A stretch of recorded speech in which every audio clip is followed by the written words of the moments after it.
Breaking bad habits is quite difficult, isn't it? Some of us have the genuine motivation and desire to create this healthy lifestyle. Others have the necessity to break bad habits, either for mental or physical health. But in the end, we all struggle the same. Why and how can we work better and easier with our stubborn brains? Let's find out. The neurological difference why you struggle so much to break bad habits is because your brain is the most energy consuming organ in your entire body. Kinda uses 20% of your energy. And I think it knows it because it constantly tries to optimize its energy consumption. Meaning it likes to create neural pathways, which essentially are shortcuts for repeated actions. The more you perform a behavior, the stronger the connection between neurons in the pathway become. This is why habits, both good or bad, eventually become automatic behaviors. Once a habit is created, it requires less cognitive effort to perform because the brain no longer needs to engage in executive functions like decision making or planning. Therefore, your brain now has the capacity to deal with new events, new people, new problems. From an evolutionary perspective, this is an amazing way to optimize resources. We probably couldn't have evolved and developed so much if our brain didn't have this tendency to build habits and to follow those neurological pathways. But now that we're no longer spending a good amount of time trying to hunt for our food or build shelters, we actually have more time to think and create. Therefore, we are now more concerned with what is healthy or unhealthy for us. In the past, it was a lot more about survival, and unfortunately, a lot of people now are still living in this survival reality. There's a lot of war in the world right now. But those of us who are more fortunate to be in a more creative mode,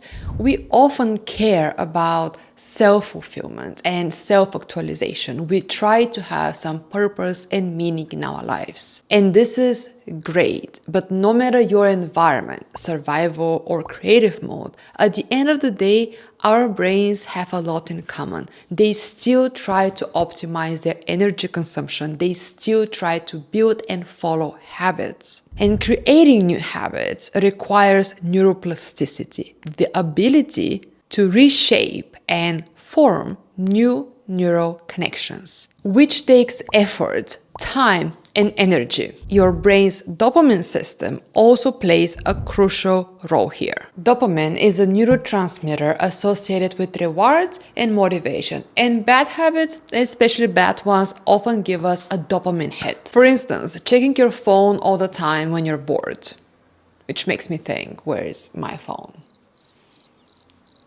It's usually somewhere around me. It's probably usually somewhere around you as well. Or you're snacking when you feel stressed, which gives you an instant reward.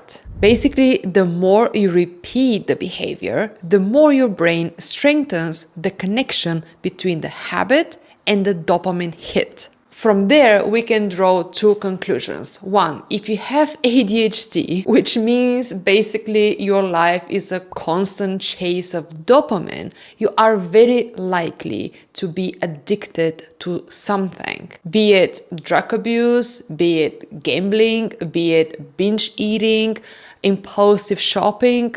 It all gives you the same dopamine that you need so very much. And conclusion number two, which affects both neurotypical and neurodivergent people, and this is that breaking bad habits is difficult because all our brains essentially are wired to seek immediate gratification, even if they're not good for you in the long term. Because remember, your brain's primary purpose or motivation in existence is to keep you alive, not necessarily happy, alive. So while modern life might allow us to think creatively and focus on self-improvement, our brains are still wired to conserve energy and seek out easy rewards. Breaking habits requires rewiring of those pathways, which is a slow process. However, by consistently repeating the desired behavior, you can absolutely eventually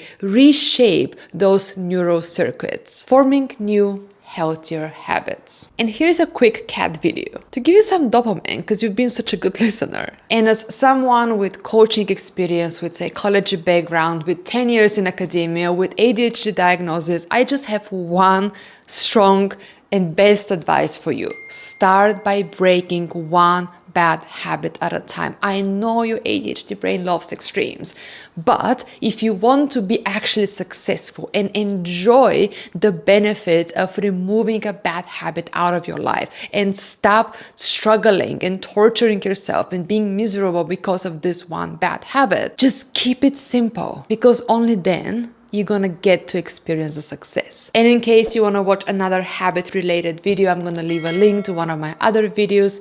Thank you for watching, and I'm gonna see you next time. Bye.